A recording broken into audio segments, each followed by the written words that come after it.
मराठा आरक्षणासंदर्भात मुंबई हायकोर्टाकडून एक अत्यंत महत्त्वाची बातमी समोर येतेय. महाराष्ट्र लोकसेवा आयोग म्हणजेच MPSC 2023 मधल्या भरती प्रक्रियेत मराठा आरक्षणाचा 10% कोटा पूर्वलक्षी प्रभावानं लागू करण्याच्या मुद्द्यावर हायकोर्टानं अंतिम निर्णय दिलाय.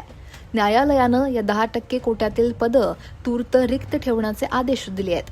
मात्र त्याचवेळी आधीच निवड झालेल्या उमेदवारांना मोठा दिलासा देत त्यांना पदावर रुजू होण्यास परवानगी दिली आहे. नेमका काय आहे मुंबई हायकोर्टाचा हा आदेश आणि यामुळे उमेदवारांवर काय परिणाम होणार पाहूयात या रिपोर्टमध्ये.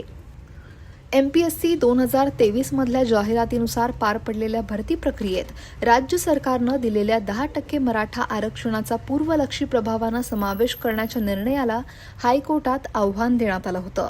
या याचिकेवर सुनावणी करतानाच मुंबई हायकोर्टानं हा महत्त्वाचा अंतरिम आदेश दिला.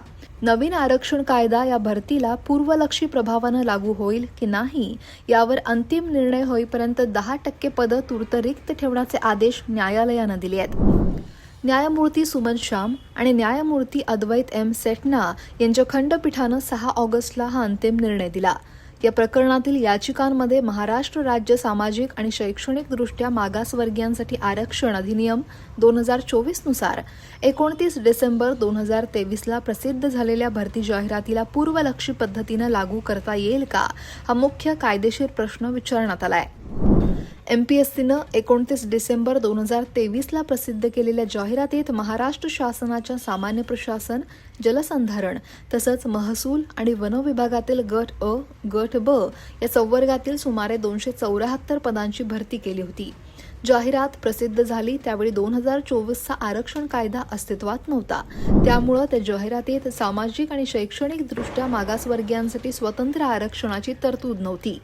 याचिकांमध्ये केलेल्या दाव्यानुसार नंतर लागू झालेल्या कायद्यामुळे अतिरिक्त 10% आरक्षणाची तरतूद झाली असून त्याचा परिणाम खुल्या वर्गातील उमेदवारांच्या हक्कांवर येतो. या 10% पदांवर गुणवत्तेच्या आधारे खुल्या प्रवर्गातील उमेदवारांची निवड होऊ शकली असती असा युक्तिवाद करण्यात आला.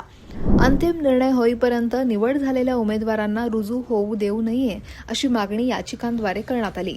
मात्र राज्य सरकार आणि MPSCनं उत्तर दाखल करण्यासाठी 2 आठवड्यांचा वेळ मागितला. न्यायालयानं त्यांची विनंती मंजूर करून प्रकरणांची पुढची सुनावणी 3 सप्टेंबरला ठेवली आहे. या निर्णयामुळे आता एका बाजूला निवड झालेल्या हजारो उमेदवारांनी सुटकेचा निश्वास टाकलाय. मात्र दुसरीकडे 10% कोट्यातील रिक्त राहिलेल्या जागांचं काय होणार याचं उत्तर आता 3 सप्टेंबरच्या अंतिम सुनावणीनंतरच स्पष्ट होईल. MPSC 2023च्या उमेदवारांसाठी हायकोर्टाचा हा निर्णय अत्यंत दिलासादायक मानला जात असला तरी कायदेशीर गुंतागुंत अजून पूर्णपणे सुटलेली नाही.